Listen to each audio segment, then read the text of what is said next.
தொடர் மழை காரணமாக கர்நாடகாவில் உள்ள கிருஷ்ணராஜசாகர் அணை வேகமாக நிரம்பி வருகிறது. இது குறித்த விவரங்களுடன் செல்வா இணைந்திருக்கிறார். செல்வா, தற்போது மழை தொடர்ந்து கொண்டிருக்கிறதா? இப்போது தண்ணீர் அதிகரிக்கக்கூடிய பட்சத்தில் தண்ணீர் எவ்வளவு திறந்துவிடப்படும்? நிச்சயமாக லாவண்யா, கர்நாடகா மாநிலம் குடகு, மைசூர், மாண்டியா மாவட்டங்களில் கடந்த சில தினங்களாக தொடர் கனமழை கொட்டி வருகிறது. தென்மேற்கு பருவமழை தீவிரம் காரணமாக குடகு மாவட்டத்தில் உள்ள கிருஷ்ணசாகர் அணைக்கு நீர்வரத்து தொடர்ந்து அதிகரித்து வருகிறது. தற்போதும் மழை பெய்து வருகிறது. இந்த நிலையில இதன் காரணமாக அணையின் முழு கொள்ளளவான 124.80 அடியில் இருந்து தற்போது நீர்மட்டமானது 119.90 அடியாக உள்ளது. தொடர் கனமழை காரணமாக நீர்வரத்து தொடர்ந்து அதிகரித்துக் கொண்டே வருகிறது. கடந்த 10 நாட்களில் மட்டும் பார்த்தீர்களானால் நீர்மட்டமானது 10 அடி உயர்ந்திருக்கிறது என்பது குறிப்பிடத்தக்கது. அணைக்கான நீர்வரத்து தொடர்ந்து 51,375 கனஅடி நீர் வந்து கொண்டிருக்கிறது. அணையில் இருந்து வினாடிக்கு 3000 கனஅடி மட்டுமே தற்போது திறக்கப்பட்டிருக்கிறது. இது கடந்த வாரத்தில் 500 700 கனஅடி மட்டுமே திறக்கப்பட்டிருந்த நிலையில இன்று 3000 கனஅடி திறக்கப்பட்டு வருகிறது. தொடர் மழை தொடர்ந்து வருவதால் அதிகரிப்பால் அணையில் முழு கொள்ளளவை ஓரிரு நாட்களில் எட்டிவிடும் என எதிர்பார்க்கலாம். இதன் காரணமாக அணையில் பாதுகாப்பு கருதி அங்கிருந்து வெளியேற்றப்படும் நீரின் அளவு படிப்படியாக அதிகரிக்கக்கூடும் என பொதுப்பணித்துறையினர் தெரிவித்திருக்கிறார்கள். இதனால் காவிரி கரையோர பகுதியில் இருக்கக்கூடிய மக்களுக்கு பொதுப்பணித்துறையினர் வெள்ள அபாய எச்சரிக்கையும் விடுத்துள்ளனர். அணை முழு கொள்ளளவை எட்டும் முன்பே அணைக்கு வரக்கூடிய நீர்வரத்தை அப்படியே முழுமையாக வெளியேற்றக்கூடும் என்றும் பொதுப்பணித்துறை தெரிவித்திருக்கிறார்கள். எனவே ஓரிரு நாட்களில் KSR அணையில் இருந்து வெளியேறும் நீரின் அளவு கணிசமாக அதிகரிக்கக்கூடும் என எதிர்பார்க்கலாம். இதனால் தமிழகத்திற்காக காவிரியில் திறந்துவிடும் நீர் அதிகரிக்கக்கூடும். ஏற்கனவே கபினி அணையில் முழு கொள்ளளவான 84 அடியில் இருந்து தற்போது 80 அடியாக இருப்பதால் வரும் நீரை அப்படியே வெளியேற்றப்பட்டு வருகிறது. அதே போல சுமார் 40,000 கனஅடி வீதம் வினாடிக்கு திறந்து விடப்பட்டிருக்கிறது. இன்று காலை நிலவரப்படி கிருஷ்ணசாகர், கபினி அணையில் இருந்து 2 அணைகள் இருந்தும் காவிரி ஆற்றில் 43,292 கனஅடி உபரி நீர் திறக்கப்பட்டு வருகிறது. லாவண்யா, விவரங்களுக்கு நன்றி செல்வம்.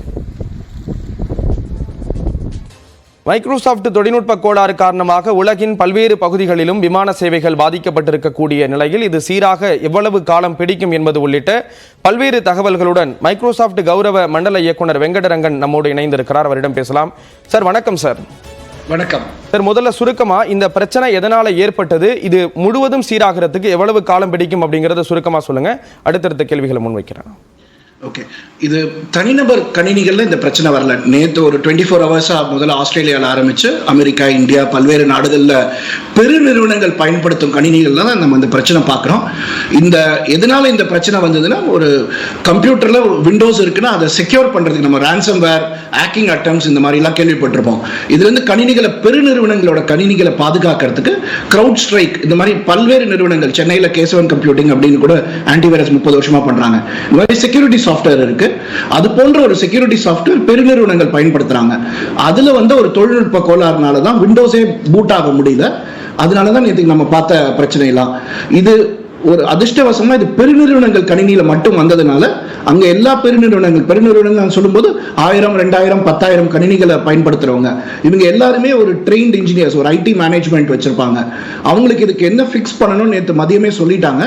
அந்த ஃபிக்ஸ் பண்ணிட்டு இருக்காங்க. ஒரு நிறுவனங்கள் ஒரு மாதிரி அந்த ஃபிக்ஸை பண்ணுவாங்க. சில பேருக்கு அந்த கணினிகளுக்கு நேரடியாக போய் அதை ரீபூட் பண்றது முதற்கொண்டு ஃபிக்ஸ் பண்ணுவாங்க. சில பேர் ரிமோட்டாவே பண்ணுவாங்க. அந்த மாதிரி ஃபிக்ஸஸ் போயிட்டு இருக்கு.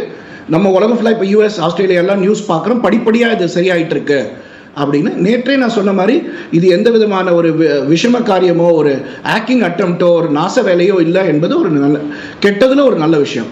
Okay sir. தனிநபர்கள் ஒருவேளை இதனால பாதிக்கப்படக்கூடிய பட்சம் ஒரு சூழல் ஏற்படுது அப்படின்னா அவங்க என்னென்ன நடைமுறைகள் எல்லாம் கையாளணும்? நல்ல கேள்வி இது. தனிப்பட்ட நபர்கள், ஒரு மாணவரோட கணினிலையோ ஏதோ நேற்று வந்த பிரச்சனை வரல அப்படின்னா தனிநபர் கணினியில இது வராமல் இருக்குமா அப்படின்னா, இது கிரவுட் ஸ்ட்ரைக் சாஃப்ட்வேர் பயன்படுத்த மாட்டோம் நீங்களும் நானும் நம்மளோட தனிப்பட்ட கணினியில. பட் நம்ம மைக்ரோசாஃப்டோட டிஃபெண்டர் பயன்படுத்தலாம், வேற செக்யூரிட்டி சாஃப்ட்வேர் பயன்படுத்தலாம், இல்லைனா வேற ஒரு டிவைஸ் மாட்டலாம். அதுல இந்த மாதிரி பிரச்சனைகள் வரலாம். மென்பொருள்ங்கிறது ஒரு மனிதர் எழுதுறது தான். அதுல ஒரு பிழைகள் வருவது சகஜம்னு சொன்னாலும் அதுக்கான சாஃப்ட்வேர் ப்ராசஸ் நாங்கள் சொல்லுவோம். நேற்று இதில் முக்கியமாக நம்ம பார்க்க வேண்டிய விஷயம்னு பார்த்தீங்கன்னா, எந்த சாஃப்ட்வேராக இருந்தாலும் ஒரு லைனில் ஒரு சாஃப்ட்வேரோட ஒரு லைனில் தான் மிஸ்டேக் வரும், ஒரு வரி நிரலில் தான் பிரச்சனை வரும். ஆனால் தனிநபர் ஒருவர் காரணமாக இருக்க முடியாது. நேற்று நடந்த பிரச்சனையிலையும் தனிநபர் ஒருவர் தான் அந்த லைன் எழுதியிருக்கலாம், பட் அவர்னால தான் அந்த பிரச்சனை வந்ததுன்னு நம்ம சொல்ல முடியாது. அந்த கம்பெனியில் இருக்கிற அந்த சாஃப்ட்வேர் ப்ராசஸ் மேனேஜ்மெண்ட்டே ஃபெயில் ஆச்சு அப்படின்னு பார்க்கணும். நேற்றிலிருந்து கண்டிப்பாக அந்த க்ரௌட் ஸ்ட்ரைக் பார்ப்பாங்க, மைக்ரோசாஃப்ட் பார்ப்பாங்க, எல்லா பெருநிறுவனங்களோட சிஐஓ இதை பற்றி யோசிச்சுக்கிட்டு இருப்பாங்க. அடுத்த சில மாதங்களில் நம்ம இதை பற்றி பல்வேறு ரிசர்ச் பேப்பர்ஸ் பார்ப்போம்.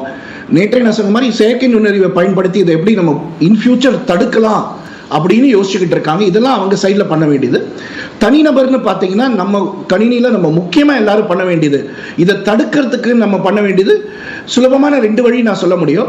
நம்மள நிறைய பேர் ஃபோன்லேயே பிஸ்னஸ் பண்ணுவாங்க, கான்ட்ராக்டராக இருப்பாங்க, இல்லைனா வந்து ஒரு புரோக்கராக இருப்பார், அவர் ரியல் எஸ்டேட் புரோக்கராக இருப்பார், அவர் ஃபோன் ரொம்ப இம்பார்ட்டன்ட். அப்படிங்கும்போது நிறைய பேர் பார்ப்போம் 2 ஃபோன் வச்சுருப்பாங்க பாக்கெட்டில். எதுக்கு சார் 2 ஃபோன் வச்சுருக்கீங்கன்னா, ஒன்றுத்தில் பேட்டரி போய்டும் சார், சில சமயம் சிக்னல் கிடைக்காது அப்படிம்பார். அது மாதிரி தனிநபர்களே பண்ணும்போது பெருநிறுவனங்கள் ஏர்லைன் பேங்க்லாம் எல்லாருக்கும் ஒரு 2 கம்ப்யூட்டர் கொடுக்க முடியாது, அது முடியாது. ஒரு எமர்ஜென்சிக்கு ஒரு பேக்கப் டிவைசஸ் அப்படிங்கிற மாதிரி அவங்க பயன்படுத்தலாம். இதுக்கான செலவு ஜாஸ்தி, பட் அந்த ஐடியாஸ்லாம் கம்மிங் டேஸில் கண்டிப்பாக வரும் அப்படின்னு எதிர்பார்க்குறேன். கடைசியாக தனிநபருக்கு நீங்கள் கேட்ட கேள்விக்கு, தனிநபர் நம்ம முக்கியமாக பண்ண வேண்டியது நம்மளோட டேட்டாவை பாதுகாப்பாக பேக்கப் எடுத்து வைக்கிறது. நம்மள பலர் செய்கிறது கிடையாது.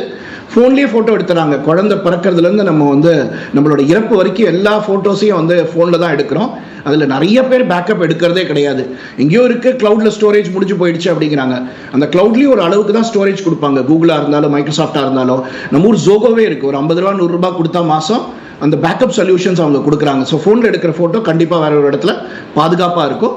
இதை தவிர ஒரு 1000 ரூபா 2000 ரூபா கொடுத்தீங்கன்னா ஒரு எக்ஸ்டர்னல் ஹார்ட் டிஸ்க் கிடைக்குது அமேசானில், ஃப்ளிப்கார்ட்டில். அதை வாங்கிட்டா நம்மளோட முக்கியமான ஃபோட்டோஸை நம்ம ஒரு காப்பி எடுத்து வச்சுக்கிறது ரொம்ப நல்லது. இதெல்லாம் தான் தனிநபர்கள் கண்டிப்பாக செய்ய வேண்டியது. ஓகே சார், இப்போ கணினிகளை தவிர்த்து இப்போ உலகமே வந்து உள்ளங்கையில் சுருங்கிடுச்சு அப்படின்னு சொல்லலாம். எல்லாரும் வந்து மொபைல் ஃபோன் யூஸ் பண்ணுறோம், டிஜிட்டல் தான் எல்லாமே வந்து பரிவர்த்தனைகள் எல்லா விஷயங்களும் பயன்படுத்தக்கூடிய நிலையில் மொபைல் ஃபோனில் இது போன்ற பாதிப்புகள் ஏற்படுறதுக்கான வாய்ப்புகள் இருக்குங்களா? கண்டிப்பா, நல்ல கேள்வி. நம்ம இதே பிரச்சனை நேற்றுக்கு ஒரு ஆண்ட்ராய்ட்லயோ ஐபோன்லயோ ஆண்ட்ராய்டில் வந்திருந்தேன்னா யோசிச்சு பாருங்க. நம்ம எல்லாருக்குமே இன்னைக்கு ஃபோன் ரொம்ப ரொம்ப முக்கியம். ஃபோன் இல்லாமல் ஒருத்தரை போய் எங்கே மீட் பண்ணுறோம், எங்கே பிக்கப் பண்ணணும், டாக்டர்ஸ்க்கு, எமர்ஜென்சி, போலீஸ்க்கு எடுத்துக்கோங்க. இப்போ நிறைய இடத்துக்கு வந்து போலீஸ் எமர்ஜென்சிக்கே ஃபோன் யூஸ் பண்ணுறாங்க. ரொம்ப முக்கியமாக பாதுகாப்பு கருவையாகவே ஆயிடுச்சு. அதில் இந்த பிரச்சனை வந்துருச்சுன்னா என்ன பண்ண முடியும் அப்படிங்கிறது 2 பேரும் யோசிக்கணும். அதாவது மென்பொருள் நிறுவனங்கள், கூகுள் ஆகட்டும், மைக்ரோசாஃப்ட் ஆகட்டும், ஐபிஎம் ஆகட்டும், அவங்களும் அவங்க சைடில் இது ஃபோன் இன்ஃப்ராஸ்ட்ரக்சரில் இந்த பிரச்சனை வந்துருச்சுன்னா என்ன பண்ணுவது அப்படின்னு யோசிக்கணும். செக்யூரிட்டி எக்ஸ்பர்ட்ஸ் யோசிக்கணும். நான் சொன்ன மாதிரி நல்ல வேலை நேற்று இந்த பிரச்சனை எந்த ஒரு நாச வேலையும் இல்லை.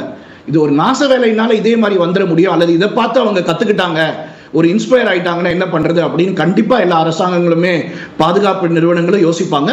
அது ஒரு இது செய்யணும். 2வது, நம்ம எல்லாருமே நம்ம ஃபோனை முக்கியமாக பயன்படுத்துகிறோம்னா நான் ஒரு சிம்பிள் அட்வைஸ் சொல்லுவேன். ஒரு புது ஃபோன் வாங்குறோம், ஒரு 3 வருஷம் 4 வருஷத்துக்கு எல்லாருமே ஃபோனை மாற்றுறோம். அந்த பழைய ஃபோனை ஒரு 500 ரூபாய் 1000 ரூபாய்க்கு கொடுக்காம அதை வீட்லேயே வந்து ஒரு பாதுகாப்பாக வைக்கலாம், பேக்கப் வைக்கலாம். அதுக்கு நிறையா சொல்கிறாங்க. நீங்கள் அதை வந்து உங்கள் ஃப்ரிட்ஜ் ஃப்ரீசரில் வச்சுட்டிங்கன்னா அந்த பேட்டரி ஸ்பாயில் ஆகாது அப்படின்னு சொல்கிறாங்க. அது மாதிரி எல்லாருமே ஒரு வீட்டில் ஒரு 4 பேர் இருக்கோம், ஒரு பழைய ஃபோனை விற்காமல் அதை வச்சுக்கலாம், ஒரு பேக்கப்பாக. ஒரு அவசரம் இதுவாகிடுச்சுன்னு நம்ம கொரோனா காலத்திலேயே வந்து நான் 4-5 இயர்ஃபோன் வச்சுட்டு இருந்தேன்.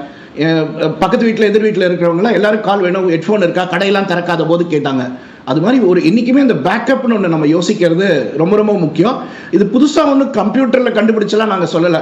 ஒரு கல்யாணம் இது எடுத்தீங்கனாலே தயிர் கெட்டு போயிடுச்சு, பால் கெட்டு போயிடுச்சுன்னா என்ன பண்ணணும்னு அந்த சமயக்காரர் யோசிப்பார். அந்த ஒரு பேக்கப் பிளான் அவருக்கே தெரியும். நம்மளை எல்லாருமே நடைமுறையில் செய்கிறோம். அது மாதிரி இந்த கம்ப்யூட்டர்ஸ்க்கும் நம்ம செய்ய வேண்டியது. ஏன்னா இதில் தான் நம்ம லைஃபே இன்னைக்கு இருக்குது. சார், கண்டிப்பாக நீங்கள் சொல்லக்கூடிய இந்த விஷயம் வந்து புதுசாக இருக்குது அப்படின்னு நினைக்கிறேன். பாதுகாத்து வச்சுக்கணும் அப்படிங்கிறது பொதுவான விஷயமா இருந்தாலும் ஃப்ரிட்ஜுக்குள்ளே வைக்கணும் அப்படிங்கிற மாதிரி சொன்னீங்க. கொஞ்சம் விரிவாக சொல்லலாம் அப்படின்னு நினைக்கிறேன் சார். இல்லை, அது மாதிரி நிறைய டிப்ஸ் சொல்கிறாங்க. அந்த பேட்டரி எப்படி இது பண்ணணும்னு அந்த நீங்கள் செல்ஃபோன் வாங்குற கம்பெனியில் கேட்டிங்கன்னா இது ஒரு சின்ன ஐடியா தான். இந்த மாதிரி எப்படி நீங்கள் அதை பாதுகாக்கணும்னு சொல்கிறாங்க. முன்னாடி நோக்கியா ஃபோன்னா என்ன சொல்லுவாங்க, அந்த பேட்டரியை கழட்டிட்டு வைக்கணும் அப்படிம்பாங்க. இன்னைக்கு எந்த ஃபோன்லேயும் பேட்டரி கழட்ட முடியாது. அது எதுக்கு அப்படி சொல்றதுன்னா, அந்த உள்ள இருக்கிற பேட்டரியில அந்த இருக்கிற ஆசிட் லீக் ஆகிடக்கூடாது அப்படிங்கிறதுக்கு தான் அது சொல்றாங்க. அது அப்படி இல்லைன்னா ஒரு ஏர்டைட் ஜிப்லாக்ல நீங்க போட்டு வைக்கலாம். பாதுகாப்புக்கு யூடியூப்ல போனீங்கன்னா நிறைய இது இருக்கு. பட் என்ன சொல்ல வரேன், எப்போதுமே ஒரு பேக்கப் வச்சுக்கோங்க கையில, அதுதான் முக்கியமான விஷயம் அதுல. ஓகே சார், இப்போ ஏற்பட்டிருக்கக்கூடிய இந்த பிரச்சனை, மைக்ரோசாஃப்ட்ல ஏற்பட்டிருக்கக்கூடிய இந்த பிரச்சனை இதற்கு முன்னாடி இது போன்று ஏற்பட்டிருக்கா பெரிய அளவில்? வர இருக்கக்கூடிய நாட்களில் இந்த மாதிரி பிரச்சனைகள் வராமல் இருக்கிறதுக்கு என்னென்ன நடவடிக்கைகள்லாம் தேவை அப்படின்னு நினைக்கிறீங்க? இது மாதிரி பிரச்சனைகள் இந்த அளவுக்கு இதுக்கு முன்னாடி வந்தது கிடையாது. இதுதான் உலகளவில் மிகப்பெரிய பாதிப்பு. அது இன்னொரு இது, நம்ம தினம் தினம் நம்மளோட கணினி பயன்பாடு அதிகரிச்சே கொண்டு போயிட்டு இருக்கு. முன்னாடி ஒரு பொட்டி கடையில் போனோம்னா கையில் பில் போடுவாங்க. இன்னைக்கு அங்கே கம்ப்யூட்டர் வேலை செய்யலைன்னா இல்லை சார் ஒரு 1/2 hour கழிச்சு வாங்க சார் அப்படிங்கிறாங்க. 2 நாள் முன்னாடி பொல்யூஷன் டெஸ்ட்டுக்கு என் காருக்கு எடுத்துகிட்டு போனேன், சார் கம்ப்யூட்டர் வேலை செய்யலை சார் 2 நாள் கழிச்சு வாங்க அப்படிங்கிறாங்க. நம்மளோட வாழ்க்கையில் எல்லா பயன்பாடுலையும் கணினி வந்துடுது. அதனால இந்த நான் சொன்ன மாதிரி அந்த பேக்கப் சொல்யூஷனை நம்ம யோசிக்க வேண்டிய கட்டாயம் இது. மென்பொருள் நிறுவனங்களுக்கு பெரிய பங்கு இருக்கு, எப்படி இந்த மாதிரி பிரச்சனைகள் செயற்கை நுண்ணறிவை பயன்படுத்தி வராமல் தடுக்கிறது அப்படின்னு. தனிநபர்கள், நிறுவனங்கள் இந்த மாதிரி பிரச்சனை வந்துருச்சு அப்படின்னா எப்படி அதை ஹேண்டில் பண்றது அப்படின்னு ஒரு டிசாஸ்டர் நம்ம இது பார்த்துருப்பீங்க. நம்ம போலீஸ் அல்லது நேஷனல் செக்யூரிட்டிலாம் பண்ணுவாங்க. தீவிரவாத பாம்பே தாக்குதலுக்கு அப்புறமா தீவிரவாத தாக்குதல் வந்தால் எப்படி ஹேண்டில் பண்ணுறதுன்னு ஒரு பயிற்சி பண்ணாங்க. ஒரு 500 பேர் இந்த பக்கம் கடல்லேருந்து இறங்கினாங்க, 500 பேர் போலீஸ் இந்த சைட்லேருந்து ஒரு பயிற்சி இது ட்ரை பண்ணி பார்த்தாங்க, ஒரு சிமுலேட்டட் சுச்சுவேஷன் ஹேண்டில் பண்ணி பார்த்தாங்க அப்படின்னு. அது மாதிரி பெருநிறுவனங்கள் தங்கள் கணினியில் இந்த மாதிரி பிரச்சனைகள் வந்துருச்சுன்னா என்ன பண்ணணும் அப்படின்னு யோசிக்கணும்.